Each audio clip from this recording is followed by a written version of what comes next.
ओम शांति। आज हम 18 जनवरी 1969 का 6th मैसेज सुनेंगे जो दादी गुलजार ने रिसीव किया ब्रह्मा बाबा के अव्यक्त होने पर। ठीक है, और उसका साइंटिफिक अर्थ भी हम समझेंगे कि बाबा के हर महावाक्य के पीछे एक बहुत डीप साइंस होता है, तो उसको भी हम साथ में डिकोड करेंगे। जब दादी वतन में गई तो वो कहते हैं, आज जब इस देह और देह के देश से परे अपने को सूक्ष्म वतन जिसको ब्रह्मपुरी कहते हैं वहां गई तो परमात्मा बाप ने एक दृश्य दिखाया। देह के देश से परे, देह मतलब फिजिकल बॉडी, और ये है पूरी दुनिया जो है फिजिकल बॉडी का देश। तो उससे परे जब सूक्ष्म वतन, वतन भी एक तरह से देश ही होता है ना, लेकिन सटल है इसीलिए इसको सूक्ष्म वतन कहते हैं। यहाँ पे स्थूल 5 एलिमेंट्स और फिजिकल चीज़ें नहीं होती, यहाँ पे सूक्ष्म चीज़ें होती हैं। यहाँ एनर्जी होती है जो कि फील की जा सकती है, वाइब्रेशंस होती हैं और फ्रीक्वेंसी होती है, और फिर इन्हीं चीज़ों के आधार पर वहाँ बातचीत भी होती है। फिजिकल 5 एलिमेंट्स, वहाँ पे आकाश तत्व यूज़ नहीं होता, आवाज़ में आना नहीं पड़ता, राइट? वहाँ होता ही नहीं है आकाश तत्व, इसीलिए मूवी, बाबा कहते हैं ना मूवी, मतलब टेलीपैथी से बात होती है, थॉट्स कैच कर सकते हैं एक दूसरे के, राइट? तो ये देह का देश है और वो ब्रह्मपुरी है, सूक्ष्म वतन है, देह से 5 एलिमेंट से दूर का एक देश। ठीक है, तो परमात्मा बाप ने एक दृश्य दिखाया, तो वहाँ पे जब थॉट्स क्रिएट करते हैं तो उनका एक विजुअल क्रिएट हो जाता है फिजिकल में। ठीक है, जैसे अगर हम यहाँ एक विचार करते हैं तो हमारी बुद्धि में एक इमेज क्रिएट होती है, राइट? ऐसे ही वहाँ जब एक विचार क्रिएट करता है या थॉट क्रिएट करता है तो वो फिजिकल में भी नज़र आता है। ओके, कि वो कैसा दिख रहा है। जैसे फॉर एग्जांपल बाबा ने ऐसा कुछ दृश्य वहाँ दिखाया, तो वहाँ बहुत भीड़ देखी, फिर देखा कि कोई टिकट बांट रहा है और हर एक कोशिश कर रहा है कि हमें भी वो टिकट मिले। क्या बांट रहे हैं? कोई टिकट बांट रहा है और हर एक कोशिश कर रहा है हमें भी वो टिकट मिले। उसके बाद क्या देखा, लेकिन थोड़े समय में देखा कि कोई को टिकट मिली और कोई कोई टिकट से वंचित रह गए। जिसको टिकट मिली वह दिल ही दिल में हर्षित हो रहे थे, और जिन्हें नहीं मिली वह एक दो को देखते रहे। ओके, देन वह टिकट कहाँ की थी, उस पर एक दूसरा दृश्य दिखाया। तो टिकट मिली, किसी को मिली, किसी को नहीं मिली, और कोई बांट रहा है। ठीक है, जिनको मिली वो खुश थे और जिनको नहीं मिली वो एक दूसरे को देख रहे थे।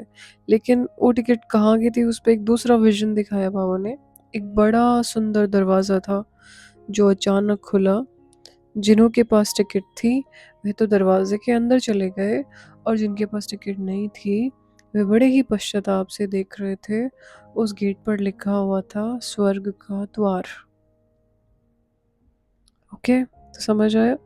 ये एक स्टोरी के थ्रू, एक विजन के थ्रू बाबा समझाने की कोशिश कर रहे हैं। ठीक है, और उसके पीछे का हम डीप साइंस समझते हैं कि एक्चुअली इसका अर्थ क्या है, क्या बाबा समझाना चाहते हैं। जैसे आजकल हमारे पास स्क्रिप्चर्स है ना, जैसे बुक्स बनी हुई है, महाभारत बनी हुई है, श्रीमद् भागवत गीता बनी है, उसमें भागवत के अंदर बहुत सारे स्टोरीज हैं, रामायण हमारे पास है। हर एक स्टोरी के पीछे एक लॉजिक है, मतलब उससे कुछ समझाने की कोशिश की जाती है, इसीलिए उसको माइथोलॉजी कहा जाता है। ओके, कि हर एक चीज़ के पीछे ऐसा नहीं कि एक्चुअली वैसा हुआ था, उस बात के पीछे एक लॉजिक है, उससे हमें समझाने की कोशिश की गई है। ठीक है, ऐसे ही बाबा यहाँ हमें विजन्स दिखा रहे हैं। अब अगर हमें इसके पीछे का डीप मीनिंग समझना है तो दिस मैसेज इज, हमें ऐसा लगेगा कि ठीक है एक विजन ही तो दिखाया, या समटाइम्स वी फील लाइक कि मुरली बोरिंग है या फिर हमें समझ नहीं आ रही। लेकिन यहाँ हर चीज़ के पीछे एक सेंस होता है। अगर बाबा कुछ दिखा रहे हैं, चाहे हर थर्सडे को कुछ मैसेज आ रहा है या उस टाइम पे भी आया, तो there is a huge logic. और क्योंकि अभी अभी ब्रह्मा बाबा वहाँ संपूर्ण हुए, तो वो बहुत सी ऐसी चीज़ें दिखा रहे हैं जो फ्यूचर में जाके होनी है। और आप बच्चे क्योंकि अभी कारोबार संभालने वाले हैं, तो उनको समझाया जा रहा है कि क्या क्या चीज़ हो सकती है। यहाँ पे टिकट्स मिली नहीं मिली, तो वो किस समझाने की कोशिश कर रहे हैं कि बाद में उस चीज़ को लेके पश्चाताप भी होगा। कोई को मिलेगी, कोई देखते रह जाएंगे, कोई को मिल रही होगी तो कोई लेंगे भी नहीं, और फिर लास्ट में बोलेंगे कि नहीं मिले। ठीक है, वो हर चीज़ के पीछे एक डीप रीज़न है। तो उसके पीछे हम जो साइंस है वो समझ लेते हैं कि जब वो कह रहे हैं यहाँ पे देह से परे जाना, मतलब बॉडी कॉन्शियसनेस से सोल कॉन्शियसनेस में जाना। मतलब दादी बॉडी कॉन्शियसनेस से डिटैच होते सोल कॉन्शियसनेस में जाते, तब उन्हें ये विजन्स क्लियर नज़र आते हैं। अगर हम भी सोल कॉन्शियस होंगे तो हमें भी वो विजन्स क्लियर नज़र आएंगे, सटल वर्ल्ड को हम एक्सपीरियंस कर पाएंगे। और एक समय ऐसा आएगा कि हमें लगेगा हम वहीं के रेजिडेंट है। ठीक है, लेकिन वो कब होगा? जब हम ये फिजिकल 5 एलिमेंट से बनी दुनिया में एनर्जी को देख पाए, सोल्स को देख पाए, उनसे निकलती हुई वाइब्रेशंस को महसूस कर पाए, अपने फ्रिक्वेंसी को बाबा की फ्रिक्वेंसी से ट्यून कर पाए। ओके, ये सर निकोला टेस्ला ने कहा है ना कि अगर आपको इस दुनिया के गुह्य राज को समझना है, तो आप एनर्जी, फ्रिक्वेंसी और वाइब्रेशंस के फेस में इस दुनिया को देखो तो समझ पाओगे। 5 एलिमेंट्स एक तरफ होता है, दूसरी तरफ होती है ये एनर्जीज, जो कि दिखने में तो नहीं आती बट महसूस की जा सकती है। हम 5 तत्वों में एक तरह से कहो देह अभिमान में इतना फंस गए कि हमें ये सूक्ष्म चीज़ें ना तो समझ आती, ना महसूस होती, ना हम इन बातों को कोई इम्पोर्टेंस देते हैं। साइंस भी, क्वांटम साइंस भी इन चीज़ों को आजकल डेवलप करने की कोशिश कर रहा है, लेकिन हम बाबा की बातों को साइंस से कनेक्ट नहीं कर पाते। हमें लगता है वो स्पिरिचुअल चीज़ है और साइंटिफिक चीज़ें अलग है। एक्चुअली बाबा ने मुरली के अंदर सारा गुह्य राज समझाया हुआ है। जो अब लोग जाकर के इन्वेंट कर रहे हैं, वो बाबा ने बहुत पहले मुरलियों के अंदर सुना दिया है। और वो धीरे धीरे आपको भी समझ आएगा। जब वो बार बार कहते हैं ना कि हमें अपने को आत्मा समझो, देह अभिमान छोड़ो, देह अभिमानी बनो, ये चीज़ लोगों को बाद में समझ आएगी कि this is the only way to come out of depression. इस दुनिया को शांति से चलाने का तरीका केवल यही है कि हम अपने रियल मी को जाने और उसको फील करें, उसको रियलाइज करें। दुनिया में शांति कैसे होगी? इतने सारे पीस कॉन्फ्रेंसेस हो रहे हैं, एक दिन कंक्लूजन यही निकलेगा कि हम अपने आप को आत्मा समझे। ओके, हम अपने रियल मी को पहचाने, हम इस दुनिया को दूसरे नज़रिए से देखें, ना कि वैसे कि जैसे ये फिजिकल एलिमेंट्स में दिखाई देती है। सिर्फ उतनी ही नहीं है दुनिया जितनी ये दिखाई देती है, उससे कहीं ज़्यादा गुह्य है। ओके, तो जब दादी बॉडी कॉन्शियसनेस से सोल कॉन्शियस में गए, तब वहाँ देखा कि भीड़ अनेक आत्माएं जो कि अभी भी शारीरिक जीवन में उलझी है। मतलब यही 5 एलिमेंट से रिलेटेड चीज़ है कि पैसा कमाना है, फ्यूचर के लिए सेव करना है, सिक्योरिटी करनी है, फिर बीमारियां होनी है और उसके अंदर वो पैसा लगाना है और लास्ट में शरीर छोड़ देना है। ये हो गया सांसारिक जीवन। ओके, एक होता है आप सूक्ष्म रीति से दुनिया को समझ करके चलते हो। पहले तो ये रियलाइज करते हो कि वी ऑल आर एनर्जीज, हम सब सोल्स है और हम सबका कुछ कार्मिक पैटर्न्स है, और उन कार्मिक पैटर्न्स को हम बर्न करते हैं, अपने संस्कारों को चेंज करते हैं और एक बेहतर लाइफ जीते हैं जिसमें हम ब्लेसिंग्स अर्न करते हैं, जिससे हमारा फ्यूचर का बर्थ भी सिक्योर हो जाता है और बीमारियों से भी हम दूर रहते हैं। बाबा कहते हैं कि अगर आप मेडिटेशन करते हो तो आपकी आयु भी बढ़ती है, तो बीमारियों से तो वैसे भी शरीर डिटैच हो जाता है। ओके, तो वो एक अलग लाइफस्टाइल हो गई। यहाँ पे टिकट का मतलब क्या है? परमात्मा द्वारा दिया गया योग्यता का अवसर, जिससे आत्मा ऊंचे लोक सतयुग में जा सकती है। मतलब ऊंचा लोक मतलब वहाँ का वहाँ सभी आत्माएँ सतो प्रधान होती हैं, ठीक है? तो टिकट्स अब भी मिल रही है और हम इसको टिकट्स को हम बस कुछ ऐसे ही लेते हैं कि इट इज़ अ चांस जहाँ पे हम अपने आप को सोल कॉन्शियस बना सकते हैं, जहाँ हम अपने पास्ट कामिक पैटर्न्स को बर्न कर सकते हैं और अपने अंदर एक चेंज लेके आ सकते हैं, ताकि हमारा फ्यूचर अच्छा हो।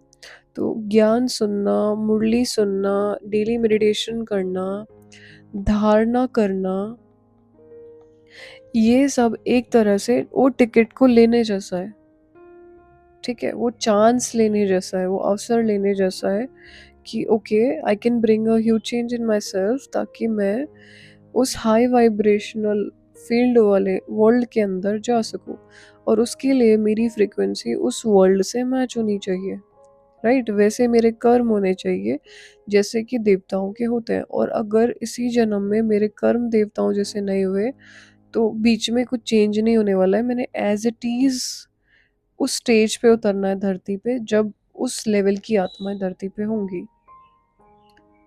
ओके, तो अगर अभी हम चीज़ों को सीरियसली ले रहे हैं, मुरली ध्यान से सुन रहे हैं, धारणा कर रहे हैं, योग कर रहे हैं, सेवा कर रहे हैं, चारों सब्जेक्ट में इक्वल अपना अटेंशन दे रहे हैं, पुरुषार्थ कर रहे हैं, सेवा तो हम अच्छी कर लेते हैं, पर सेवा करते हुए मेरा अटेंशन इस चीज़ पे भी है कि आई एम अ सोल, अपने को लाइट भी देख पा रहे हैं, तब हम कह सकते हैं कि हम ये टिकट ले रहे हैं। ओके, वरना तो टिकट बस मिस हो रही है। तो यह opportunity window in quantum state की तरह है। जब कॉन्शियसनेस की एक खास फ्रीक्वेंसी वाइब्रेशन उपलब्ध होती है, तभी आत्मा आगे बढ़ सकती है। जो ध्यान नहीं देता वह उस फ्रीक्वेंसी से डिस्कनेक्ट हो जाता है। क्या है ये opportunity? Window in quantum state. इसका मतलब क्या है? जैसे यहाँ पे लिखा है कि जो ध्यान नहीं देता वो उस फ्रीक्वेंसी से डिस्कनेक्ट हो जाता है। सचो सत्युग है, हेवन, इसकी फ्रीक्वेंसी यहाँ है, ठीक है? आप यहाँ संगम पे हो और ये है कलयुग। कलयुग, संगम युग, कॉन्फ्लुएंस एज, और ये है गोल्डन एज। तो अभी हमारी कलयुग में लेवल ऑफ फ्रीक्वेंसी ये होता है, हमारे बिल्कुल लो वाइब्रेशंस पे वाइब्रेट करते हैं। हमारे वाइब्रेशंस फ्रीक्वेंसी में नापे जाते हैं। किसी की फ्रीक्वेंसी हाई है मतलब अच्छे वाइब्रेशंस है, किसी की फ्रीक्वेंसी लो है मतलब खराब वाइब्रेशंस है। अब जैसे संगम युग पर हम वाइब्रेट कर रहे हैं इस फ्रीक्वेंसी पर, और सतयुग में जो टॉप क्लास आत्मा है वो वाइब्रेट कर रही है इस फ्रीक्वेंसी पे। आप सतयुग के फर्स्ट स्टेज में या शुरू में नहीं उतर सकते जब तक यहाँ पे उतरी हुई आत्माओं की फ्रीक्वेंसी लेवल आपकी जितनी नहीं हो जाती, या जैसे होता है ना सतयुग में गिरावट होती है, जब तक वो गिर करके आपके वाली स्थिति पर नहीं आते तब तक आप नहीं उतरोगे। और जैसे ही वो उस स्थिति में आएंगे तो धरती का पूरे विश्व का जो है वाइब्रेशन उस लेवल का हो जाएगा जिस लेवल का आपका है। तभी आप उस धरती पर उतर सकते हो, तभी आप उस एनवायरनमेंट में उतर सकते हो, ठीक है? आपकी फ्रीक्वेंसी जब तक नीचे वाले धरती से के फ्रीक्वेंसी से अलाइन नहीं होती, आप परम धाम से नीचे नहीं आ सकते। अगर आप श्रेष्ठ संस्कार बना लो और आपके संस्कार इतने अच्छे हैं कि आप बिल्कुल सतयुग के फर्स्ट में उतरने वाली आत्माओं की फ्रीक्वेंसी से अलाइन कर पा रहे हो, तो आप शुरू में उतरोगे उनके साथ। कहते हैं ना कि फर्स्ट प्रिंस के साथ उतरेंगे, उनके साथ रास करेंगे।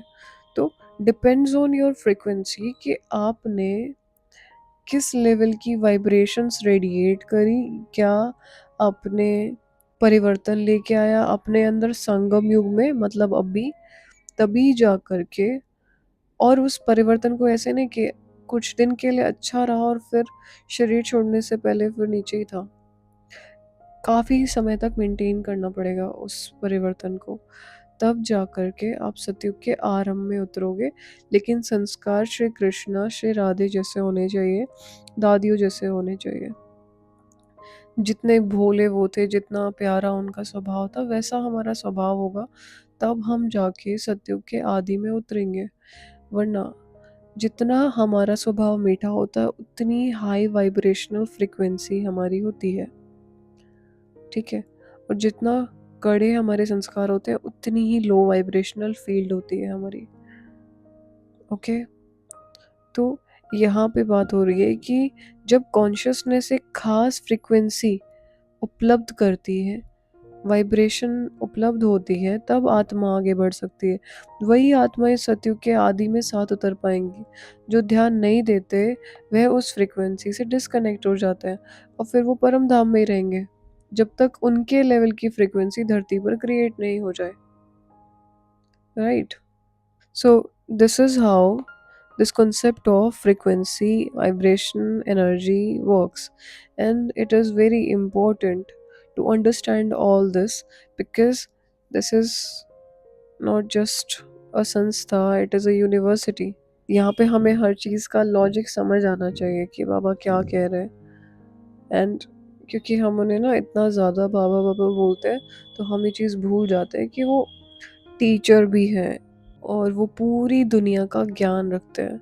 मतलब कुछ होते हैं ना फिलोसोफर्स, जैसे उन्हें दुनिया का अच्छी नॉलेज होती है, बाबा की नॉलेज डाइवर्सिफाइड है, सारी चीज़ों की नॉलेज है उन्हें, चाहे साइंस, चाहे केमिस्ट्री, चाहे फिज़िक्स, हिस्ट्री, ज्योग्राफी, उन्हें सारी लैंग्वेजेस भी आती होंगी, उन्हें कुछ समझाना नहीं पड़ता। और ऐसा अगर टीचर हमें मिल जाए, सपोज़ हमारे यूनिवर्सिटी में, कॉलेज में हमें पढ़ाने आए, जिन्हें हर चीज़ की नॉलेज है, आप उनसे कोई क्वेश्चन पूछोगे उनके पास हर चीज़ का जवाब है, हर चीज़ का बहुत गुह्य उत्तर वो दे सकते हैं, तो वो कितने अमेजिंग होंगे। हम बाबा को केवल श्वेत वस्त्रधारी ब्रह्मा की बॉडी में ना देखें। He is God himself, he is a teacher and he is teaching us, so this is our fortune कि हम उनसे पढ़ पा रहे हैं, लेकिन हम उनकी पढ़ाई को समझ नहीं पा रहे, हम उन्हें एज अ पढ़ाई ले नहीं रहे। तो ये हमारी प्रॉब्लम है, ऐसा नहीं कि बाबा की प्रॉब्लम है।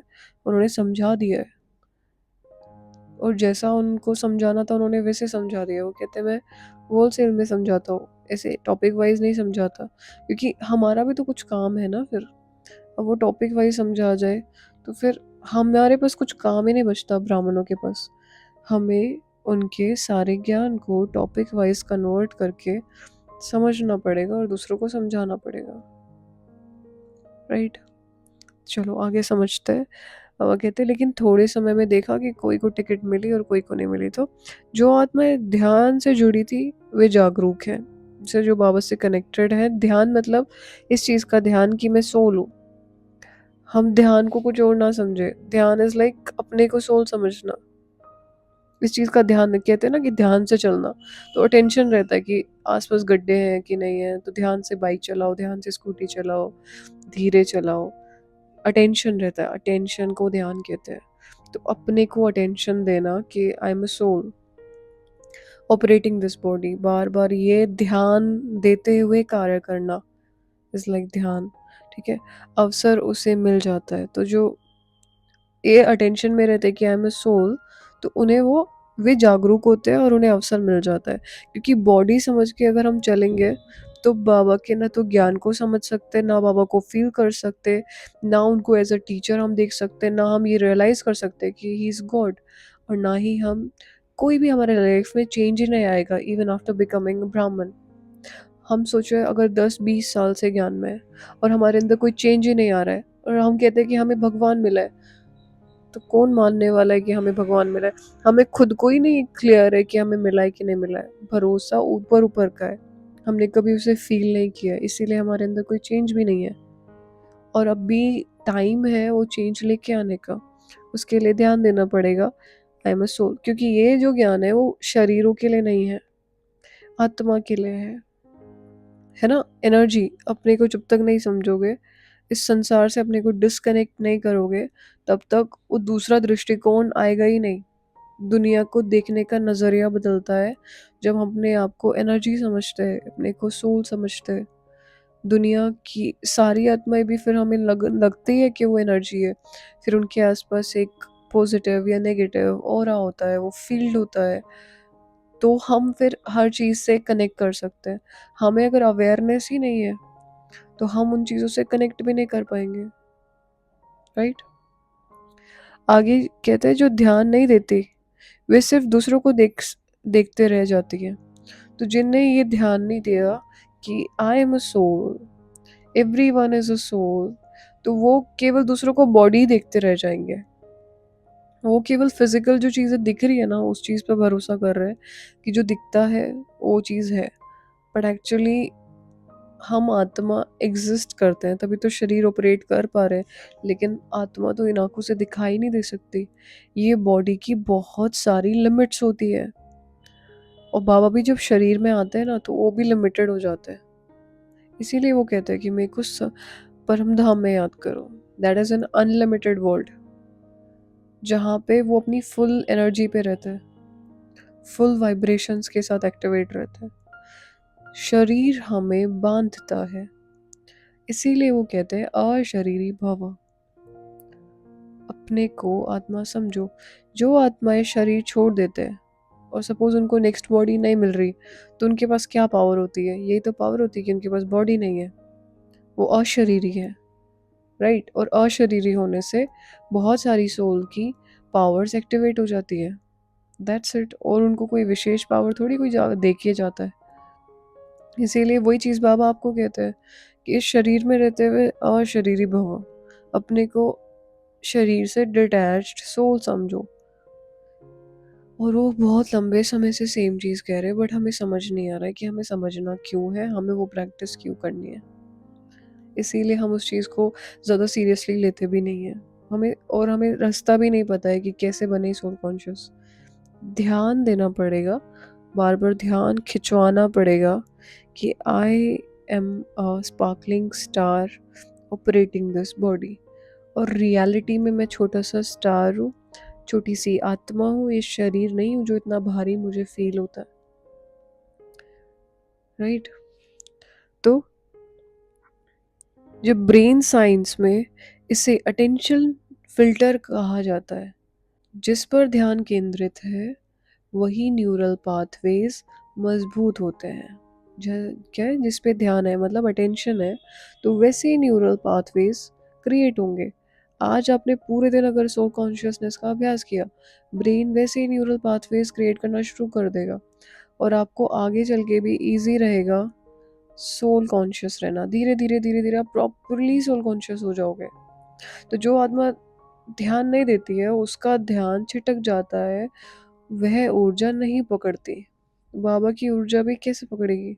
जब हम ये जो रबड़ वाली बॉडी है उस रबड़ को हटा करके अपने को पॉइंट ऑफ लाइट समझेंगे, तभी तो बाबा की एनर्जीज को कैच कर पाएंगे, उनके थॉट्स को, उनकी वाइब्रेशंस को कैच कर पाएंगे।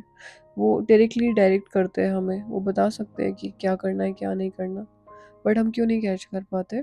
क्योंकि हम इस रबड़ को रियल मी समझते हैं, वो बॉडी कॉन्शियसनेस में रहते हैं।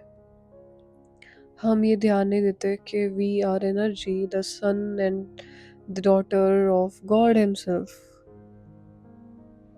तो क्योंकि हमारे फादर जो है वो निराकार है और उनको कोई फिजिकल बॉडी नहीं है, तो सेम चीज़ हमारे साथ भी तो है। हमारे पास बस फिजिकल बॉडी है, यूज़ करने के लिए मिली है।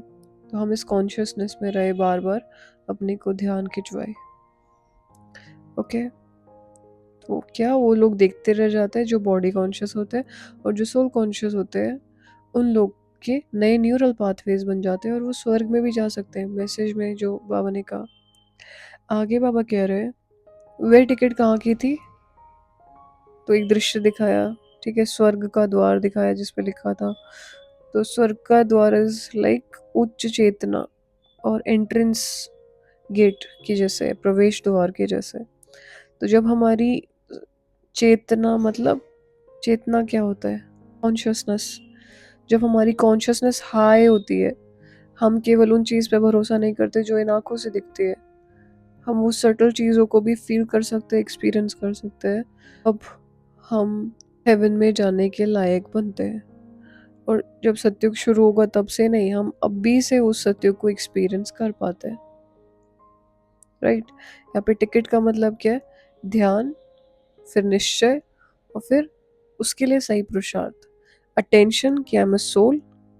और जब बाबा कह रहे हैं अटेंशन देना है कि पहला तो कि I am a soul, I am a sparkling star, I am a point of light sitting in between the brain, operating this work, operating this body and doing everything by using this body. ठीक है। एक जो नई चीज़ है जो हमें अभी समझ में आई, हमारे बॉडी के अंदर भी ऐसी बहुत सारे सेंसेस है जो हम यूज़ नहीं कर पाते। लोग जानते हैं सिक्स सेंस के बारे में, लेकिन केवल उसी के बारे में जानते हैं। हमें लगता है ऐसे बहुत से ऑर्गन्स हैं जो ब्रेन के अंदर है और एक्टिवेट नहीं है, क्योंकि हम भूल गए। पहला तो हमें ब्रेन के फंक्शन, ब्रेन के फीचर्स के बारे में नॉलेज ही नहीं होती है। ठीक है, जिनको होती है वो थोड़ा बहुत उस चीज़ को काम करते हैं, लेकिन फिर उन्हें ये नहीं पता होता कि इस ब्रेन को और बॉडी को ऑपरेट करने वाली सोल है, एनर्जी है, वो कहाँ है।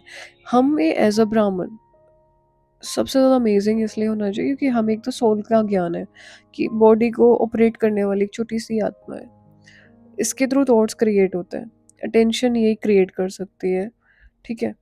और जब हम अपनी बॉडी का सारा ध्यान खींच करके पूरे बॉडी पे से हटा करके सेंटर ऑफ द ब्रेन में लेके आते हैं, तो बॉडी में ऐसे बहुत सारे केमिकल रिएक्शंस क्रिएट होते हैं जिससे बॉडी के ऐसे पोर्शंस एक्टिवेट या ऐसे पोर्स एक्टिवेट हो जाते हैं जो कि अभी तक हम यूज़ ही नहीं कर पाते। ब्रेन में भी ऐसे बहुत सारे, कहते हैं कि ब्रेन केवल आज तक ह्यूमन जो है 1% ब्रेन ही यूज़ कर पाया है अभी तक। इतना बड़ा ब्रेन होता है हमारे पास और उसका केवल 1% हम आज तक यूज़ कर पाए, और वो भी एल्बर्ट आइंस्टाइन के लिए कहा जाता है कि उन्होंने यूज़ किया था इतना। Where is 99% of brain? Why we are not using it? Because we are body conscious. हमारी जो एनर्जी है वो पूरे बॉडी में फैली हुई है, पूरे बॉडी पे हमारा टेंशन है और ऊपर से संसार में फैली हुई है, केवल 5 एलिमेंट्स तक सीमित है। ब्रेन में ऐसी बहुत सारी पावर्स है जो हम एक्टिवेट कर सकते हैं एज अ ह्यूमन। हम पूरा ब्रेन यूज़ कर सकते हैं, यूज़ करने के लिए तो दिया हुआ है ना हमें। यूज़ इसलिए नहीं हो पाता क्योंकि समय के साथ, जैसे एक होता है ना कि अगर हाथ पे प्लास्टर बंधा है, हाथ टूट गया है, हाथ पे प्लास्टर बंधा है, ठीक है। अब अगर आप जीवन भर उस प्लास्टर को ना खोलो तो हाथ यूज़ होना बंद हो जाएगा और हमेशा के लिए आप हैंडीकैप हो जाएंगे। ठीक है। धीरे धीरे हाथ में दर्द होता है लेकिन हम उसको मूवमेंट करते हैं, प्लास्टर खुलवाते हैं, एक्सरसाइजेस हमें बताई जाती है कि इसको यूज़ करो, इसको एक्टिवेट करो। ठीक है। और एक टाइम के बाद वो नॉर्मल हो जाता है। हमने ब्रेन के पोर्शंस को यूज़ ही नहीं किया, समय के साथ वो बंद बंद बंद होता चला गया, इसीलिए आज हमारा ब्रेन एक्टिवेट ही नहीं है। हम फुल ब्रेन यूज़ नहीं कर पाते, संसार के लोग तो बिल्कुल नहीं कर पाते। सबसे बड़ा रीज़न तो इम्प्योरिटी हो गया। अगर हम अपने को सोल समझे, अपनी बॉडी, पूरे बॉडी से अपना अटेंशन पूरी बॉडी से खींच के सेंटर ऑफ ब्रेन में आत्मा पर लेकर के आए और उस स्थिति में स्थित रहने की प्रैक्टिस करें, तो ब्रेन के बहुत सारे फीचर्स फंक्शन करने लगेंगे और आपको ऐसे अमेजिंग एक्सपीरियंसेस होंगे। जैसे दादी को भी सटल वर्ल्ड में जाकर के कैसे सब कुछ दिख जाता है। ऑफ कोर्स इनके ब्रेन में कुछ पोर्स एक्टिवेटेड है, राइट। वो कोई बॉडी छोड़ के नहीं जाती है, लेकिन बस उन्हें विजन दिखाई देता है कि बाबा क्या कह रहे हैं, क्या कर रहे हैं, क्या दिखा रहे हैं, और बहुत क्लियर नज़र आता है। तो उनके ब्रेन में ही कुछ पोर्शन एक्टिवेट है और वो इसलिए भी होता है, एक तो वरदान मिल जाता है, दूसरा बचपन से ही उन्होंने तपस्या की होती है उस लेवल की, बिल्कुल प्योर हार्टेड वो थे आत्मा। ठीक है। बहुत सुंदर सी सोल होती है और हमें विशेष यही लगता है कि ब्रेन में कुछ ऐसा है जो उनका एक्टिवेट होता है और जिसको बाबा यूज़ कर लेते हैं ये सब विजन दिखाने के लिए। हम भी अपना एक्टिवेट कर सकते हैं, लेकिन एक्टिवेट करने का मतलब ये नहीं कि हमें फिर साक्षात्कार होने चाहिए। ओके। सी, हमें अपने को पहला तो सोल रियलाइज़ करना है, वो एक्सपीरियंस हमें होना चाहिए, तब जाके हम ये vibration, frequency, energy, subtle world, परम धाम, ये सब चीज़ों को एक्सपीरियंस कर पाएंगे। और वो एक्सपीरियंस कोई साक्षात्कार नहीं होगा, वो अनुभव होगा पुरुषार्थ की वजह से। ओके, एक बार देखने की इच्छा रखना, ये काफ़ी ऐसे बच्चे रहे हैं जिन्हें एक बार दिख भी गया लेकिन वो यज्ञ छोड़कर चले गए। सो इससे कोई फ़र्क नहीं पड़ता। बाबा मना भी करते हैं कि ऐसे इच्छा भी नहीं रखनी चाहिए। लेकिन हाँ, हमें पुरुषार्थ ज़रूर करना चाहिए, राइट? संपूर्ण बनने का पुरुषार्थ। तो यहाँ बात हो रही है, ये रेजोनेंस लॉक जैसा है। जो कॉन्शियसनेस वेव ट्यून्ड है, वही गेट खोलती है। ठीक है? ध्यान, भावना और उद्देश्य सही होने पर ब्रेन और सोल फील्ड अलाइन होकर प्रवेश देती है। तो सतयुग में एंट्री कब मिलेगी? जब ब्रेन और सोल दोनों फील्ड अलाइन होंगे। ये हमारी ही खुद की ट्यून्ड कॉन्शियसनेस वेव होती है। जैसे अभी अगर हम याद करें कि मुझे सटल वर्ल्ड में जाना है, सूक्ष्म वतन में, तो वही गेट खुलेगा बुद्धि में और हम वहाँ पे विजन्स देख पाएंगे। ऐसा तो नहीं आप याद करो सटल वर्ल्ड को, परम धाम को, और आपको सतयुग दिखाई देगा।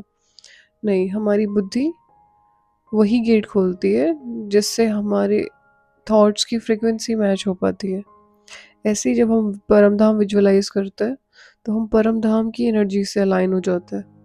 आगे बाबा ने रहस्य सुनाया कि परमात्मा बाप सभी बच्चों द्वारा सत्युग की नई सृष्टि स्वर्ग में चलने के लिए टिकट दिला रहे हैं, परंतु कई बच्चे सोच रहे हैं कि अब नहीं, बाद में ले लेंगे। तो अभी का समय बहुत मूल्यवान है। जो सोचते हैं बाद में कर लेंगे, वे समय का उपयोग नहीं कर रहे हैं।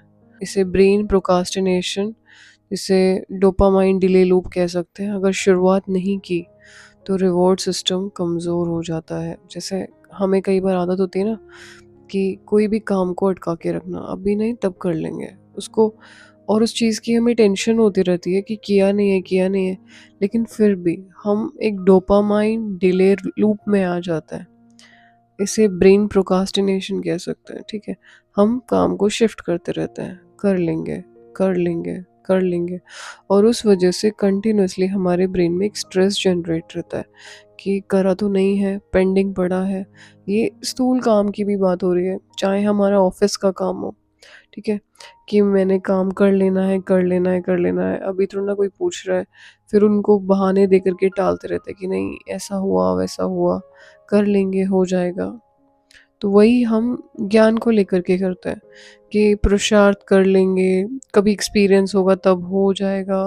और हमें एक कंस्टेंट टेंशन भी बनी रहती है कि देखो, संपूर्ण तो हम हो नहीं रहे, दूसरा हमारा पुरुषार्थ हो नहीं रहा, सोल कॉन्शियस हम हो नहीं रहे, हमारा परिवर्तन हो नहीं रहा, हमारे व्यवहार में कोई चेंजेस दिख नहीं रहे, और ऊपर से हम ब्राह्मण हैं, भगवान के बच्चे, और बाबा आकर के हर मुरली में इतने उमंग उत्साह से कह जाते हैं कि आप ही विश्व के राजाधिकारी बच्चे हो, आप बाप के बच्चे हो। तो हमें एक तरह से एक सूक्ष्म रूप से एक गिल्ट रहता है अंदर।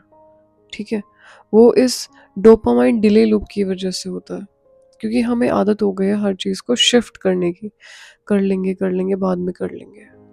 ओके, तो जो बाद में टिकट लेने के लिए सोच रहे हैं या बाद में स्व परिवर्तन करने के लिए सोच रहे हैं, वो परिवर्तन कभी नहीं होगा, और उस वजह से आप आज को भी इंजॉय नहीं कर पाओगे। ये जो डीले वाला सिस्टम है, इसे इससे लूप से बाहर आते हैं। ठीक है, तो हमारा जो रिवॉर्ड सिस्टम है वो भी एक्टिवेट हो जाएगा। फाइन। आगे बाबा ने कहा कि लेकिन ऐसा ना हो कि ये टिकट मिलना बंद हो जाए और स्वर्ग में जाने से वंचित रह जाए। बाबा ने कहा कि कई आत्माएं सुनती हैं, सोचती हैं कि ये कार्य क्या चल रहा है। तो बाप दादा बच्चों प्रति यही शिक्षा दे रहे हैं कि यह जो समय आने वाला है, आप जो अब सोच रहे हो, सोचते सोचते अपने भाग्य को गवा ना दो। ठीक है, तो जो से सोच रहे ना कि अभी तो हमारी एज वो नहीं है कि हम पुरुषार्थ करें, अभी हमारी वो अभी हमारा टाइम नहीं आया कि ये सब हम प्रैक्टिस करें, अभी बहुत कमाना बाकी है, फाइनेंशियली बहुत ज़्यादा हमें अर्निंग्स करनी है, देखना है। तो बाबा कहते हैं समय का इंतज़ार मत करो, जब फ्रीक्वेंसी का समय गुजर जाएगा तो अवसर हाथ से चला जाएगा। आगे जाके समय ऐसा ही नहीं रहेगा। अभी जैसे हमें बोला जाता है कि आप सुबह उठ के योग करें, अपनी स्थिति श्रेष्ठ बनाएँ, ओके। लेकिन हमें क्या है कि हमें होता नहीं है, ना अमृत वेला में मज़ा आता, ना नुमाशाह में, या बैठ ज़रूर जाते हैं बट वो मज़ा नहीं आता। आगे जाके परिस्थितियाँ बहुत ज़्यादा गंभीर हो जाएँगी और तब बुद्धि चाह के भी फ़ोकस नहीं हो पाएगी, क्योंकि जब हम शांति में फ़ोकस नहीं कर पा रहे या शांति में ही हमें उस चीज़ में इंटरेस्ट नहीं आ रहा, तो परिस्थिति खराब होने के बाद तो इतना डर इंक्रीज़ हो जाएगा, योग तो कभी लगेगा ही नहीं, या तो कहोगे कि डरते-डरते योग लगेगा, राइट? तो ये एक तरह से अवसर को खोने जैसा है। टिकट्स, और हम ऐसे नहीं कह सकते कि हमें तो टिकट मिली है, हम तो ब्राह्मण हैं। It's not just about a ticket, it's about कि वहाँ जाके हमारा पद भी क्या होगा ना, वो हमारे आज के संस्कारों में नज़र आएगा, राइट?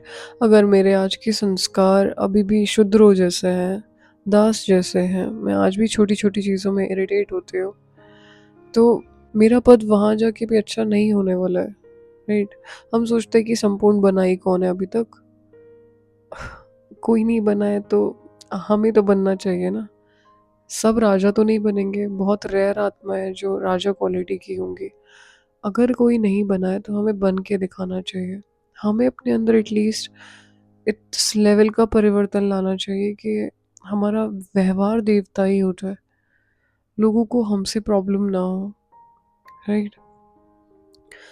बाबा कहते हैं टिकट मिलना बंद हो जाएगा, स्वर्ग में आने से वंचित हो जाएंगे, और स्वर्ग में अगर आएंगे भी तो भी दास दासी बन के आएंगे। तो समय का इंतज़ार नहीं करना है। जैसे एक वेव की विंडो होती है, अगर उस समय ट्यूनिंग ना हो तो सिग्नल बंद हो जाता है। होता है ना साइंस में ऐसा। सो समय है अभी, शांति है चारों तरफ, शांति से बैठ के पुरुषार्थ कर लेना चाहिए। टिकट्स मिली हैं तो टिकट्स, एक होता है ना कि जैसे अगर फर्स्ट क्लास की टिकट मिलती है, एक होता है सेकंड क्लास की टिकट होती है। ट्रेन में भी होता है ना, एसी टिकट, डबल टीयर था, थ्री टीयर, राइट? और एक होता है कि फर्स्ट क्लास होता है। तो हमें चेक करना है हमने कौन से टिकट्स लिए हुए हैं। टिकट्स अपग्रेड होते रहते हैं समय प्रमाण, राइट? ये भी होता है। तो ये चित्र आप देख रहे हैं, ये बाबा ने दूसरा विजन दिखाया, उसका चित्र है। बाबा ने कहा कि दूसरी सीन देखी तो नदी बह रही थी, और उस नदी में दूर दूर से कई लोग आकर स्नान कर रहे थे। तो एक नदी बह रही थी। कैसी नदी? ऐसी, ये मधुबन में बह रही है नदी, और यहाँ दूर दूर से लोग आकर के स्नान कर रहे हैं। जैसे हम जाते हैं ना हर साल मधुबन, ऐसे ही। तो यहाँ नदी का अर्थ है ज्ञान की धारा, ज्ञान गंगा। भट्टियों में जाते हैं, हम मुरली सुनने जाते हैं, या हम प्रोग्राम्स में जाते हैं। अभी ग्लोबल समिट आएगा, वहाँ जाएंगे। तो क्या है, वहाँ ज्ञान की धारा बहती है। जो दूर से आते हैं वे इसका महत्व समझते हैं, हाँ, लेकिन पास वाले इसे सामान्य मानते हैं। हमने देखा है ना कि आबू पर्वत पर कितनी आबादी है, लेकिन उनको इतना इंटरेस्ट नहीं है, और हम इधर से जा जा करके वहाँ पहाड़ पे जाएंगे अमृत वेला करने के लिए, बाबा के रूम में जाएंगे। सो हमें उस चीज़ का नशा रहता है। लेकिन वहाँ के जो आसपास के घर है ना, वहाँ पे काफ़ी, कितने गांव हैं ऊपर पहाड़ी पर बसे हुए। हम सोचते हैं कि हमारा अगर वहाँ घर हो तो हम तो रोज़ बाबा के पास आए, लेकिन वहाँ जो पास रहते हैं उनको महत्व नहीं है इस चीज़ का, है ना? ये वही बात है ना, दिए तले अंधेरा। तो दूर दूर से लोग जाके स्नान करते हैं, लेकिन जो वहाँ पास में रहते हैं उनको उस चीज़ का महत्व नहीं है। तो ये नोवेलिटी इफेक्ट है। जो दूर से आते हैं वे माइंडफुल होते हैं, पास वाले फेमिलियरिटी बायस में रहते हैं, ध्यान नहीं देते। और सोचिए जो विदेश से आते हैं, टिकट्स करा करके उनको दी 2-3 साल में एक बार आने होता है, या फिर वो इतने पैसे इकट्ठे करते रहते हैं कि एक बार तो बाबा के पास होके आएंगे, है ना? उन लोगों को हमसे ज़्यादा महत्व उन लोगों को होता है।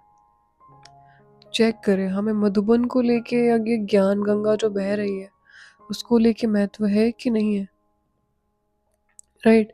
और यहाँ सिर्फ मधुबन की भी बात नहीं हो रही है, यहाँ बात हो रही है सेंटर्स की भी। हमारे अगर आसपास सेंटर्स हैं तो वहाँ जाते नहीं हैं। लेकिन दूर जाने के लिए फिर हमें नशा रहता है कि हमें जाने मिलेगा, वाओ! अगर हम सेंटर में रहते तो भी शायद हमें सेंटर को लेके नशा नहीं होता, राइट? लेकिन बाहर वालों को ज़्यादा नशा होता है हमसे। तो ये चीज़ भी हमें चेक करनी है कि हम उनमें से तो नहीं है जिनको अंदर रह के, आस-पास रह के वो चीज़ का नशा नहीं है। आगे बाबा ने सीन में कहा कि कई फिर वहाँ ही नज़दीक थे, लेकिन नहा नहीं रहे थे। बल्कि उनसे कई पूछ रहे थे कि नदी कहाँ है, हम जाकर स्नान करें। लेकिन जो नज़दीक रहने वाले थे, उनको नदी में स्नान करने का महत्व नहीं था। जो प्यासे थे, उनको भी उस प्यास का मूल्य कम कराते थे। पता मतलब जो पास रहते हैं, उन्हें इसका मूल्य नहीं समझ आता। जो सच में प्यासे हैं, वे भी इसे हल्का समझते हैं। ऐसा नहीं कि वहाँ के लोग कष्ट में नहीं हैं, वहाँ के लोग पेन में नहीं हैं, आस-पास के लोग पेन में नहीं हैं, लेकिन उन्हें इसका महत्व नहीं पता, है ना? पता नहीं कि हो क्या रहा है। सोचिए बाबा 1950 से मधुबन में पहाड़ पे रह रहे थे, राइट? पहले ब्रिज कोठी में रह रहे थे, फिर पांडव भवन बना। मतलब हमें तो लगता है पूरे आबू पर्वत पे बड़ा सेंटर खुल जाना चाहिए, राइट? पूरा आबू पर्वत ऐसे ज्ञान में होना चाहिए, सबने वाइट ड्रेस पहन लेनी चाहिए, सभी फरिश्ते जैसे होने चाहिए। बट वहाँ के आसपास के लोग बहुत कॉमन है। इवन माउंट आबू सब बस एक घूमने की जगह है। आसपास से भी लोग आते हैं, जैसे गुजरात से आते हैं। वो लोग भी एक पॉइंट है जैसे वो घूमने का, टूरिस्ट पॉइंट, तो इसलिए बस घूम के चले जाते हैं। उन्हें भी महत्व नहीं है। और हम यहाँ से जाते हैं दिल्ली से, कोई महाराष्ट्र से आ रहा है, कोई कर्नाटका से आ रहा है, कोई विदेश से आ रहा है, राइट? तो हमें इस चीज़ का भी नशा होना चाहिए कि चलो ठीक है, शायद हम पास होते तो हमें उस चीज़ की वैल्यू नहीं होती, अभी हम दूर हैं तो हमें उस चीज़ का नशा तो है। इसका साइंटिफिक रीज़न है कि हैबिचुअल एक्सपोजर ब्रेन में रिवॉर्ड पाथवे को कम कर देता है। क्या? हैबिचुअल एक्सपोजर, इसीलिए ये बात होती है कि हमें पास कोई चीज़ है या मेरे पास जो चीज़ है उसकी वैल्यू नहीं होती, लेकिन अगर वो दूर है और मेरे पास नहीं है तो उसकी वैल्यू होती है, राइट? फिर बाबा ने कहा कि बच्ची, यह जो ज्ञान गंगा है, गंगा के नज़दीक वाले आबू निवासी हैं। दूर दूर से आके तो इसमें स्नान करते हैं, लेकिन यहाँ वाले इस महत्व को न जान उनको टालते हैं। तो कहाँ ऐसे न हो, इस भूल में रह जाए, इसीलिए बाप दादा के सब बच्चे हैं, भल आज्ञाकारी बच्चे नहीं हैं, फिर भी बच्चे तो बाबा को प्रिय हैं। क्या? आज्ञाकारी नहीं है तो बच्चों को बाबा शिक्षा देते हैं कि यह अमूल्य समय जो ज्ञान गंगा में नहाने का मिल रहा है, वह कभी गवा न देना। ठीक है, यहाँ दो पॉइंट ऑफ व्यू है। एक तो आसपास मतलब बाहर रहने वाले लोग, आबू पर्वत के आसपास मतलब बाहर। एक ये भी हो सकता है कि यज्ञ में रहने वाले बच्चे जो आबू में जाके सेवा कर रहे हैं, शायद उनको भी महत्व ना हो। तो क्या कह रहे हैं, भल आज्ञाकारी बच्चे नहीं है, बाबा को भी पता है, बस वो बोलते नहीं है, लेकिन उनको बहुत प्रिय है। अगर हमारे पिता को ऐसा ही बोलना पड़ रहा है कि हम आज्ञाकारी नहीं है, तो सोच सकते हैं कि हमारा पुरुषार्थ किस लेवल का होगा। ज्ञान का अवसर अपने पास है, पर लोग उसे अनदेखा कर रहे हैं। सामने चीज़ें हैं, मुरली हमारे हाथ में, पढ़ सकते हैं, एनालाइज कर सकते हैं, डिकोड कर सकते हैं, उसे समझ सकते हैं, योग अभ्यास कर सकते हैं, चिंतन मनन कर सकते हैं। सारे खजाने बाबा ने दिए, पर हम उसे अनदेखा करते हैं। इसे गंवाना अपने भाग्य का नुकसान है। अभी अगर हमने यज्ञ इतिहास नहीं पढ़ा, अभी अगर हमने सारी मुरली नहीं पढ़ी सुनी, अव्यक्त मुरलियाँ सारी रिवाइज नहीं करी, पूरा सिलेबस कवर नहीं किया, तो आगे जाकर के हमें चांस नहीं मिलेगा। जब तक इस शरीर में है, हमें पूरा सिलेबस कवर करना चाहिए, क्योंकि ये सिलेबस पूरे 84 जन्मों तक हमारे साथ चलने वाला है। ये जो सिलेबस से हमें जो शक्ति मिलेगी, ये जो ज्ञान से हमें शक्ति मिलेगी, वो केवल 21 जन्म नहीं, 84 जन्म हमारे साथ चलेगी। 21 जन्म प्रारब्ध है, जहाँ हमें कोई कष्ट नहीं होगा। लेकिन एक्चुअल युद्ध तो द्वापर शुरू होने पे शुरू होता है ना, कर्म तो हम वही शुरू करते हैं। हमें यहाँ कर्म कैसे करना है वो ज्ञान बाबा सिखलाते हैं मुरलियों द्वारा, राइट? कि कर्म करना कैसे होता है। हम इस जन्म में तो श्रेष्ठ कर्म कर लेते हैं, जिस वजह से हमारे 21 जन्म सिक्योर हो जाते हैं। लेकिन उसके आगे आने वाले 63 बर्थ्स, जहाँ पे भगवान नहीं है धरती पे, जहाँ पे सभी आत्माएं कष्ट में जाने वाली है, उस टाइम उन्हें जो सहयोग लगेगा, वहाँ जो हमारे कर्म होंगे, उसी की वजह से हमें अंत में फिर से बाबा मिलेंगे, राइट? तो ये एक लूप है। अभी अगर हमने भक्ति नहीं की होती, अच्छे कर्म नहीं किए होते, तो संगम पे हमें बाबा नहीं मिलते। हमने अगर संगम पे पुरुषार्थ नहीं किया होता तो हमें बादशाही नहीं मिलती।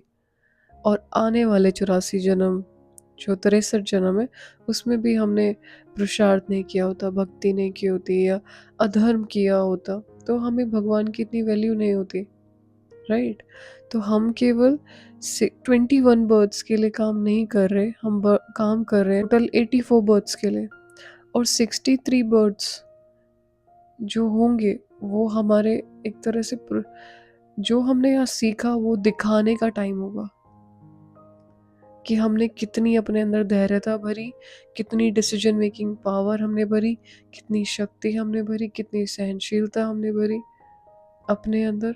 और उस समय भी हम पूरे विश्व में सबसे बड़े थे और सबको सहयोग कर रहे थे। एक तरफ हमारी मूर्तियाँ जो है वो सकाश देंगी, राइट? हमारी जो देवी मूर्तियाँ बनी हुई है जो पूज्य है, एक तरफ वो सकाश देंगी और एक तरफ हम कर्म करके सबके सहयोगी बनेंगे। कई बार राजा बनेंगे तो सबके सुख के लिए सोचेंगे, सारी प्रजा को सुख में रखने की कोशिश करेंगे, राइट? हमेशा उत्थान के लिए कर्म करेंगे, विश्व के कल्याण के लिए कर्म करेंगे। तभी तो अंत में बाबा इम्प्रेस होके हमसे मिलेंगे, समझा? तो बात केवल 21 जन्म की नहीं है, यहाँ बात है पूरे 84 जन्मों की। तो सोचिए हमें कितना ज़्यादा टेंशन देने की ज़रूरत है। तो constant exposure without appreciation leads to neural dullness, mind become lazy and progress stop हो जाती है। इसीलिए हमें समय को अनदेखा नहीं करना है, इसे गंवाना नहीं है, इससे भाग्य का नुकसान नहीं होगा।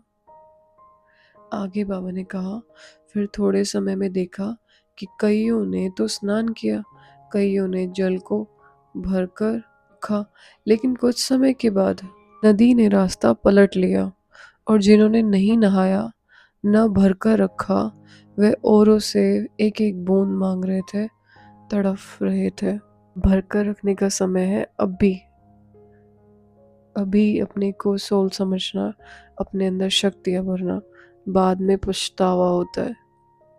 तो आज का अभ्यास नहीं करते, वे बाद में मदद ढूंढते रह जाते हैं। फिर वो उनके पास जाएंगे जो इस समय पुरुषार्थ कर रहे हैं। तो उनको पता लगेगा कि ये तो बहुत अच्छे ब्राह्मण थे, इनको तो बहुत सहन शक्ति थी, इनको तो सब सुनाते रहते थे, तो उनके पास चलना चाहिए। तो उनसे एक एक बूंद मांगेंगे। तो डीले यहाँ पे रिग्रेट क्रिएट करता है, जिससे स्ट्रेस हार्मोन कोर्टिसोल बढ़ता है और मानसिक शांति नष्ट हो जाती है। Stop delaying things. अभी पुरुषार्थ करना है कर लो, वरना डिसाइड कर लो कि मुझे करना नहीं है। एटलीस्ट स्ट्रेस तो नहीं होगा, राइट? करना ही नहीं है तो बुद्धि को एक चीज़ क्लियर हो जाएगी, करना नहीं है। वो उस चीज़ को उठा करके स्ट्रेस नहीं क्रिएट करेगी कम से कम। ये पुरुषार्थ करते नहीं हो, तुम्हें तो करना है, करते नहीं हो, कोर्टिसोल नहीं बढ़ेगा उसके चलते। और अगर करना है तो डीले करना बंद करते हैं। अभी कुछ प्लान बनाओ कि कैसे कैसे मैं खुद में अवेयरनेस रखूँ, कैसे मैं मुरली सारी समझने की कोशिश करूँ, कैसे मैं सारा सिलेबस कवर करूँ जो बाबा ने बुक्स लिख दी हैं, जगदीश भाई जी ने जो इतनी बुक्स लिखी हैं, जो यज्ञ में इतना सारा लिखा हुआ एक तरह से स्क्रिप्चर्स है ना वो हमारे लिए। हमारे यज्ञ का इतिहास क्या है ना, किसने कैसा क्या पुरुषार्थ किया, दादियों के बहुत सारे एक्सपीरियंसेस वाली बुक्स लिखी हुई है। जगदीश भाई ने तो पूरा भंडार जो है ज्ञान का वो उतार रखा है बुक्स में। अव्यक्त मुरलियाँ हैं, स्पार्क की बुक्स हैं, राइट। तो सारी पढ़ते पढ़ते बुद्धि में पॉइंट्स आएंगे जिससे क्लैरिटी मिलेगी। एआई टूल्स हैं, उनसे एनालाइज करें, कंपेयर करें संसार की नॉलेज से कि इसका क्या अर्थ है, संसार में इसे कैसे समझा गया है, इससे रिलेटेड क्या क्या इन्वेंशन हुए संसार में। क्योंकि ज्ञान तो सर्वश्रेष्ठ ज्ञान हमारे पास ही है, राइट। बाबा ने हमें सब कुछ दे दिया है, बस वो इतना घुइया है ना तो हम उसे समझ नहीं पाते। बाबा कहते हैं मैं होल सेल में सारा समझा देता हूँ, अब उसे टॉपिक वाइज एलेबोरेट तुम करो और दूसरों को समझाओ, क्योंकि तुम्हारे पास तो कुछ काम होना चाहिए ना। अब वो कह तो दिखा तो एक सिंपल सा सीन रहे हैं कि ऐसा था वैसा था, कहानी जैसा लग रहा है कि ठीक है आदू ने भरा नहीं भरा, पर उसके पीछे जो डीप मीनिंग है ना, वो सोचिए 1969 में ये संदेश आया 18 जनवरी को, आज तक भी हम पे इम्प्लीमेंट होता है कि हम भी तो सेम चीज़ कर रहे हैं ना। और ये एक फ्यूचर की बात उन्होंने बता दी कि रास्ता पलट जाएगा, तो फिर एक दूसरे को देखते रह जाएंगे। आगे बाबा ने कहा कि यह समय अभी आने वाला है। अभी का मतलब है अब आने वाला है, तब का आई कांट से, बट अब तो कम से कम आने वाला है। फिर बाबा ने सभी बच्चों के प्रति एक महामंत्र की सौगात दी। बाबा बोले, एक तो मुझ परम पिता की याद में रहो और अपने जीवन को पवित्र और योग्य बनाओ। यही बाप दादा ने स्नेह के रिटर्न में महामंत्र की सौगात सभी प्रति दी। क्या एक बाबा को याद करना है, दूसरा जीवन को पवित्र और योग्य बनाना है। समय बदलने वाला है, अभी से तैयारी करो। And when I am saying this I am serious. समय बदलने वाला है और अब बदलने वाला है, भी से तैयारी करो। तैयारी कैसे करेंगे? डायरी पेन उठाएं और लिखें कि क्या प्रॉब्लम होती है मुझे याद करने में, क्यों इशू है मुझे भगवान को याद करना, क्यों मेरा फोकस नहीं होता, क्या क्या रीज़न है। मेंशन इन योर नोटबुक, एक लिस्ट बनाओ, ये कारण है, इस वजह से मेरी याद ठीक नहीं रहती। जो भी आपको लॉजिक रीज़न लगता है अपने उसका, कि एक तो मुझे मज़ा नहीं आता, दूसरा मुझे बोरिंग लगता है, तीसरा मुझे समझ नहीं आता करना क्या है, जो भी है मेक अ लिस्ट। याद क्यों नहीं होती? फोकस नहीं होता, अटेंशन नहीं दे पाते, इतनी देर सोचे क्या, या थोड़ी देर बाद बुद्धि इधर उधर हो जाती है, जो भी रीज़न है ना, वो पहले प्रॉब्लम पता करो कि है क्या, क्यों नहीं याद रहती है ना। तैयारी पहले यहाँ से शुरू करो, प्रॉब्लम पता करने से। फिर बाद में उस प्रॉब्लम को बाबा को चिट्ठी बना के लिख के भेज दो कि बाबा ऐसा ऐसा है, ये चीज़ है। और अब सल्यूशन वाले दिमाग को एक्टिवेट करो और उससे रिलेटेड सल्यूशंस को ढूंढो। याद की यात्रा से रिलेटेड मुरली पढ़ो, आज की मुरली में उसका प्रॉब्लम का सल्यूशन ढूंढने की कोशिश करो। हर चीज़ को इतनी डेप्थ में पढ़ो कि समझ में आए कि कारण क्या है पीछे। बाबा उसका सल्यूशन ज़रूर भेजेंगे, ढूंढना हमें खुद पड़ेगा। वो सारी बुक्स पढ़ो जो याद की यात्रा पे लिखी हुई है। स्पार्क विंग की जो बुक्स हैं वो पढ़ो। जगदीश भाई ने याद की यात्रा को क्या बोला है वो पढ़ो। ढूंढना तो हमें खुद पड़ेगा, इतना तो हमें खुद दिमाग लगाना पड़ेगा। स्टूडेंट है ना हम, हमें रिसर्च करना पड़ेगा। पहले प्रॉब्लम लिखो, प्रॉब्लम को भगवान को भेजो और फिर उसके सल्यूशन की तैयारी करो। कैसे नहीं पता लगेगा, हम ब्राह्मण्स हैं और हमें पता नहीं कोई चीज़ का। ये सारा संसार का ज्ञान हमें भगवान ने दे दिया है। मुरली कौन सी बार रिपीट हो रही है? हर 5 साल में साकार मुरलियाँ रिपीट होती है। ब्रह्मा बाबा संपूर्ण हुए साकार मुरलियाँ सुन के, हम शायद तीसरी चौथी बार साकार मुरलियाँ सुन रहे हैं, या सब अपने ज्ञान के एक्सपीरियंस अनुसार। तो ज्ञान तो हमारे सबकॉन्शियस माइंड में फीड हो चुका है सारा, वो साकार मुरलियाँ हमारे अंदर फीड हो चुकी है। अब हमें बस पॉइंट पिकअप करके उसको रियलाइजेशन के अंदर लेके आना है, ठीक है, उसे एक्सपीरियंस में लाना है। यहाँ पे एक दूसरा है, याद और योग जीवन को पवित्र बनाता है और मज़ा केवल पवित्र जीवन में ही आता है। ध्यान और आत्म जागरूकता से neural coherence, heart rate variability और इम्यून स्ट्रेंथ बढ़ती है। और नियमित याद से प्री फ्रंटल कॉर्टेक्स मजबूत होता है, जिससे डिसीजन मेकिंग बेहतर होती है। सबसे बड़ी प्रॉब्लम है हमारी डिसीजन मेकिंग पावर। हम चीज़ें डिसाइड नहीं कर पाते करना क्या, लूप में फंसे रहते हैं प्रॉब्लम्स के। ऐसा हो गया तो ऐसा हो गया, ऐसा हो गया तो ऐसा हो गया। वी कांट डिसाइड कि हम इससे बाहर कैसे निकले। तो जब हम ये चीज़ें प्रैक्टिस करते हैं तो हमारा प्री फ्रंटल कॉर्टेक्स एक्टिवेट होता है, जो कि डिसीजन मेकिंग को बेहतर बनाता है। ये था आज का पूरा मैसेज और उसका साइंटिफिक एनालिसिस। अब एक एक वर्ड को समझ लेते। टिकट मतलब यहाँ पे आत्मा का भाग्य, ध्यान और पुरुषार्थ से ही मिलता है। स्वर्ग का द्वार मतलब उच्च चेतना का प्रवेश। सतयुग में तो जो फ्यूचर है वो अलग है, प्रेजेंट की बात हो रही है यहाँ पे। अभी भी हम सर्वश्रेष्ठ उच्च चेतना में रह सकते हैं। अब का समय निर्णायक है। या नदी मतलब ज्ञान की धारा। पास होकर भी मूल्य ना समझना गलत है। पॉकेट में मुरली है पर मुरली समझ नहीं आती है। पढ़ने का मन नहीं करता, सबके फ़ोन में मुरली है। एक भी ऐसा नया पॉइंट नहीं निकाल सकते हम उसमें से जो हमने पहले ना सुना हो, जो किसी ने ना सुना हो। सोचते ही नहीं है हम उस हिसाब से। तो हमारे पास में है लेकिन हम समझना नहीं चाहते। रास्ता पलटना मतलब अवसर का खत्म होना। कभी भी पलट जाएगा, सिचुएशन इतनी क्रिटिकल हो जाएंगी, बाहर तक नहीं निकल पाएंगे।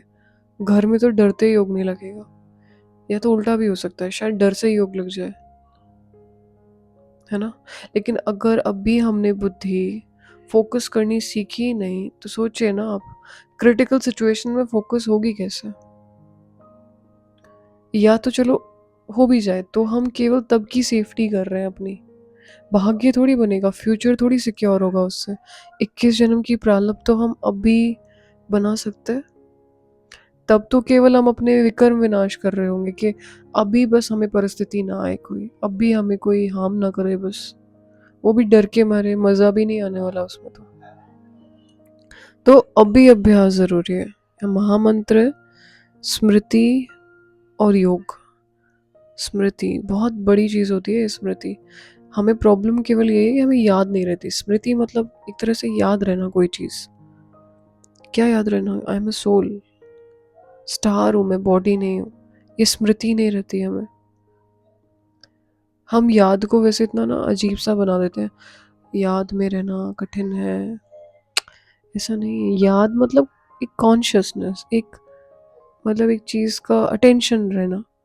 जैसे कभी नए कपड़े पहनते तो अटेंशन रहता है ना कि मैं अच्छी लग रही हूँ, कपड़े अच्छे हैं मेरे, मैं अच्छी लग रही हूँ। हम बार बार कपड़े सेट करते हैं, वो हमारी स्मृति मतलब उस टाइम याद में है, कपड़ों की याद में। अटेंशन है हमारा, कॉन्शियस है हम। क्लोथ कॉन्शियस, कपड़े कॉन्शियस, बॉडी कॉन्शियस इसी को कह सकते हैं। मेरा फेस ठीक लग रहा है नहीं लग रहा, बाल बार बार ठीक करते रहते हैं। स्मृति रहती है हमें बालों की, बेसिकली याद रहते हैं मेरे बाल ठीक है कि नहीं। ऐसे ही ना अपने अंदर की स्मृति होगी, मैं अंदर बैठी हुई एक स्टार हूँ, एक चमकता हुआ सितारा हूँ। बॉडी अलग है मुझसे, ऑपरेटर हूँ मैं इसकी, ये स्मृति है। फिर थोड़ा सा उसमें बाबा अगर जुड़ जाता है तो वो योग हो जाता है ना। ये हो गए हम और ये हो गए ऊपर बाबा। योग मतलब हम बुद्धि से कहीं ना कहीं उनसे जुड़े। वियोग मतलब उनसे हम दूर हैं। योग और वियोग सुना है ना, किसी से वियोग हो जाता है, दूर चले जाता है कोई, वियोग, दूर हो जाता है, वियोग। और जुड़ा रहता है याद से किसी तरह से भी, वो योग होता है। तो आत्मा को मजबूत, स्थिर और पवित्र बनाता है ये महामंत्र। कैसा महामंत्र? स्मृति और योग का महामंत्र।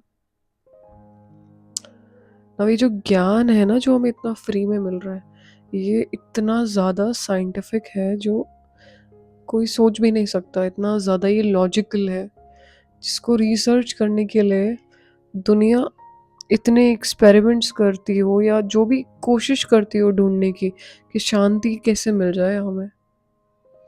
और वो अगर हमें बाबा ऐसे महामंत्र जैसे वर्ड्स यूज़ करके सुनाते तो शायद हमें अजीब सा लगता है, लेकिन ये है बहुत डीप और ये हमें बाद में समझ आएगा और बाद में हम वही वाले बन जाएंगे कि यार हमें पता तो था थोड़ा थोड़ा, लेकिन हमें वो चीज़ पे अटेंशन नहीं दिया।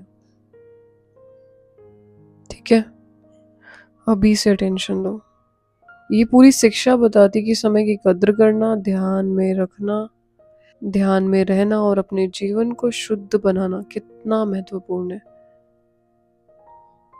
अभी क्या प्रैक्टिकल होमवर्क है, तो चाहे आंखें बंद करके कहें कि मैं अपनी टिकट को पकड़ूंगा, मैं स्वर्ग का द्वार खोलने के लिए हर एक दिन अपना समय दूंगा। तो ये केवल एक विजुअल आप बुद्धि में क्रिएट कर सकते हैं। मुरली याद रहेगी उससे आपको ना, कि मुरली में बाबा ने ऐसा ऐसा कहा था। मुरली भूलेगी नहीं अगर आपने ये चीज़ एक्सपीरियंस की। दूसरा, अपने 5 सेंसेस को इन्वॉल्व करें जब भी कोई विजुअलाइजेशन करें। कैसे इन्वॉल्व करेंगे 5 सेंसेस को? 5 सेंसेस में आता क्या क्या है? आईज, ईयर्स, नोज, टंग और स्किन, राइट? जो विजुअलाइजेशन करेंगे तो पहला तो अपने आप को स्टार अंदर फील करना, ठीक है? हाथों से टच करना कि वो गोल्डन टिकट मेरे हाथ में। नोज से महसूस करना वो सत्युग की ठंडी ठंडी हवाएं या वो जो वहाँ की सुगंध है उसे एक्सपीरियंस करना। ईयर्स से महसूस करना वो जो मधुर सा नाद वहाँ बज रहा है। आईज से देखना उसको कि वो स्वर्ग कितना ज़्यादा सुंदर है। स्किन पे उस ठंडी हवा को महसूस करना जो वहाँ चल रही है और वो गेट ओपन हो रहा है, राइट? तो जब ये 5 सेंसेस आपके इन्वॉल्व होंगे किसी भी विजुअलाइजेशन के अंदर, वो विजुअल आपके अंदर बैठ जाएगा। एक तरह से वो आपके ब्रेन को चेंज कर देगा। अपने आप को स्टार, एक देवताई बॉडी के अंदर स्टार देखना, है ना? तो ये 2 मिनट चाहे एक्सपीरियंस करके बैठना। इससे आपको ये मुरली कभी नहीं भूलेगी, ये जो संदेश है कभी नहीं भूलेगा। एक्सपीरियंस भी बहुत अच्छा होगा और अटेंशन रहेगा कि मैं आज की डेट में वो पुरुषार्थ कर रही हूँ या नहीं। तो जो जो ये अभ्यास करे वो बताएं ज़रूर कि हमने किया और क्या एक्सपीरियंस हुआ। ठीक है, तो रोज़ाना 10 मिनट कम से कम सेल्फ स्टडी करनी है। दूसरा, आत्मचिंतन भी करना है कि प्रॉब्लम क्या है मेरी, क्यों नहीं मेरे अंदर चेंज हो रहा, या क्या ऐसा कारण है जो मैं सुखी नहीं रह पाती। और दूसरे का भी कारण नहीं होते। सबसे पहली बात, हम खुद खुद के वजह से परेशान होते हैं। दूसरे कभी भी ना हमारे दुख का कारण हो सकते हैं ना हमारी खुशी का। ये हमारी चॉइस होती है कि हमें दुखी रहना है कि खुश रहना है। हमारे खुद के कार्मिक पैटर्न्स होते हैं जिनको हम कंट्रोल कर सकते हैं। ठीक है, तो ये 10 मिनट सेल्फ स्टडी करनी है और ध्यान के समय, पढ़ाई और मेडिटेशन का समय जो है निर्धारित करना है। कितना मुझे क्या मेडिटेशन करना है, क्या मुझे एक्सपीरियंस करना है, वो एक टाइम फिक्स करना है। वैसे हमारे पास फिक्स टाइम है, पर उस टाइम में भी करना क्या प्रैक्टिस है वो फिक्स करना है। तो टिकट ना खोने का संकल्प, दिन में 3 बार रुक कर देखें क्या मैं अभी समय का उपयोग कर रही हूँ। सेल्फ ऑब्जर्वर बने कि वेस्ट तो नहीं हो रहा, रील तो नहीं स्क्रॉल कर रहे, ऐसे ही वेस्ट तो नहीं जा रहा। इससे बढ़िया तो मुरली खोल के पढ़ लेते हैं। कुछ ऐसा ढूंढो मुरली के अंदर जो अभी तक किसी ने सुनाया ना हो। ये इस दिमाग के साथ मुरली खोल के बैठो कि आज मैंने एक ऐसा पॉइंट निकालना है जो अभी तक किसी को समझ नहीं आया। फिर वो अपने किसी हमजिन से शेयर करो कि आपको पता है ऐसा भी है या ऐसा भी हो सकता है। कोई से नहीं तो आप मेल करके हमें शेयर करो कि ये एक नया पॉइंट है जो मुझे मिला है, राइट? उससे मज़ा आएगा मुरली पढ़ने में, इंटरेस्ट से मुरली पढ़ेंगे, कुछ तो नया निकालना है आज मुझे। क्या मैं फ़ोन सोशल मीडिया में समय तो बर्बाद नहीं कर रही हूँ? अगर हाँ तो 5 मिनट दोबारा मेडिटेशन में बैठो। तुरंत पोज लेके जैसे ही आया ना टेंशन खिंच के, उसी टाइम योग में बैठो। अब हम बोलते हैं ना कि योग में बैठो, तो ये हम इससे इतना सेचुरेट हो गए कि हमें वर्ड ऐसा लगता है कि ओह मेडिटेशन करना है। योग में का मतलब है अपने को अटेंशन खींच के लेके आओ कि okay I am a sparkling star, the child of God and the one जिसके पास दुनिया की सारी नॉलेज है। तो क्यों ना मैं कुछ इंटरेस्टिंग कर लूँ, क्यों ना मैं थोड़ी देर ऊपर से एनर्जी भर लूँ अपने अंदर टाइम वेस्ट करने के बजाय, राइट। तो इसे कुछ ऐसे अपने माइंडसेट को हमें चेंज करना चाहिए, क्योंकि हम ना काफ़ी समय से बहुत पुराने माइंडसेट के साथ चल रहे हैं जो कि बोरिंग लगता है अब हमें। नदी का महत्व क्या है? नज़दीक रहने वाले इसका लाभ लें, रोज़ाना ज्ञान सुने और पढ़े। दूर रहने वाले हैं समय निकाल कर नियमित जुड़े। सेंटर अगर नहीं जा रहे हो तो डेली जाना शुरू कर दो। दूर है तभी भी ट्राई अपना टाइम जो इंक्रीज कर दो, क्योंकि अभी है वो नदी का महत्व, पलट जाएगी बाद में, ठीक है, एंट्री भी नहीं होगी। महामंत्र का अभ्यास, सुबह उठते ही बोलना है कि मैं शिव बाबा की याद में हूँ, मेरा जीवन पवित्र और योगी है। सीधा बोलो कि मैं याद में रहती हूँ परमानेंट, मेरा जीवन पवित्र और योगी है, ठीक है। रात को सोने से पहले 3 बार दोहराओ ये कि मैं कंटिन्यूअसली बाबा से कनेक्टेड रहती हूँ, उनकी याद में रहती हूँ, मेरा जीवन पवित्र और योगी जीवन है। चलो समराइज कर लेते हैं इसको, आज की क्या क्या शिक्षा है कि अवसर अमूल्य है, उसे टालना नहीं चाहिए, फिर नहीं मिलेगा। ध्यान से आत्मा स्वर्ग का द्वार खोल सकती है।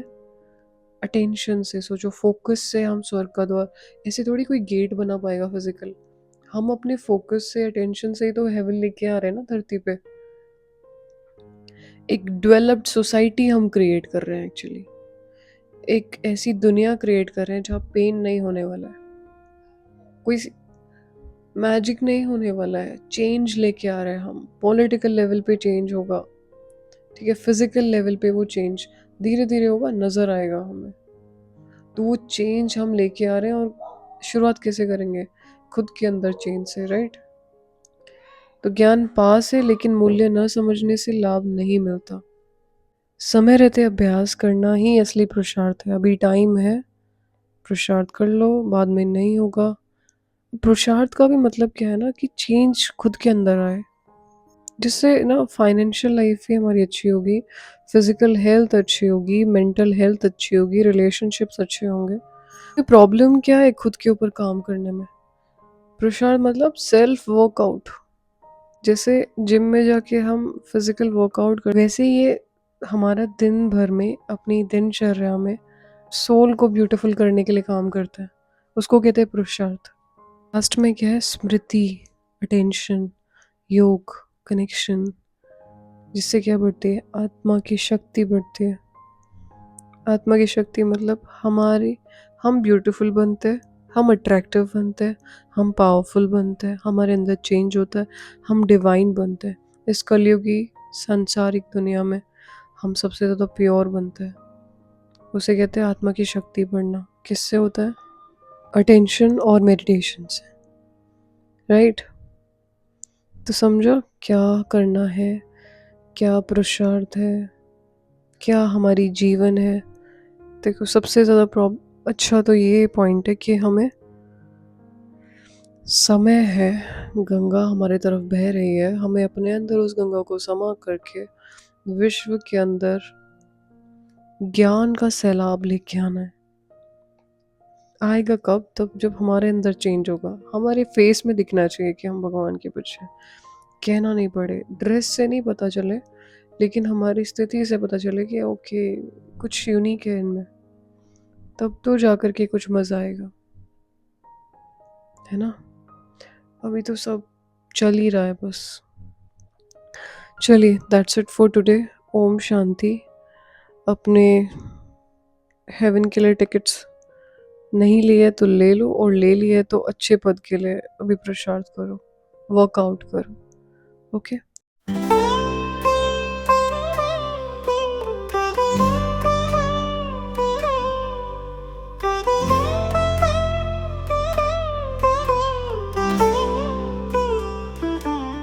स्वर्ग की टिकट हाथों में ले लो, अभी समय है इसे ना गवाओ। स्वर्ग की टिकट हाथों में ले लो, अभी समय है इसे ना गवाओ।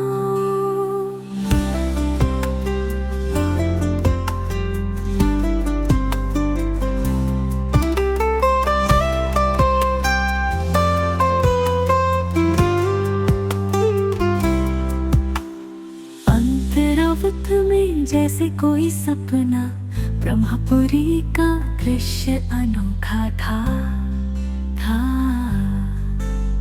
भीड़ लगी थी, टिकट बांटी जा रही थी, हर चेहरा आशा से रोशन था।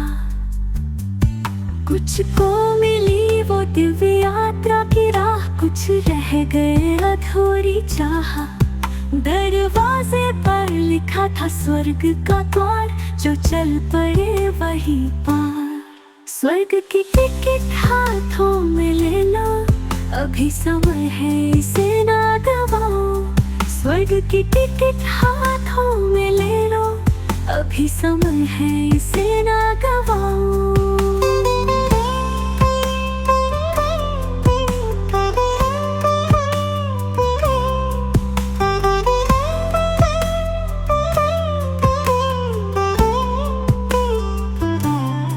ज्ञान की गंगा बह रही निरंतर, दूर दूर से आत्माएं स्नान को आई।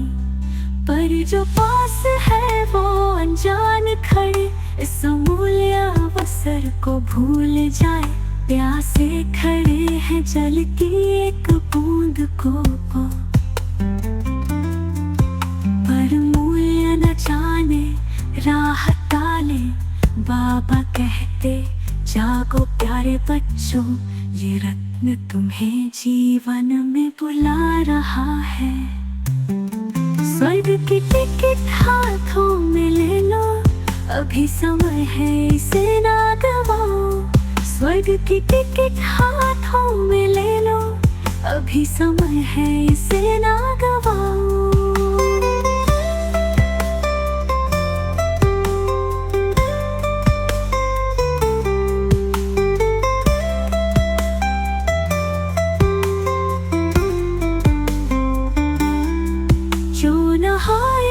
सौभाग्यशाली बने, जो भर कर ले जाए वो धन्य रहे।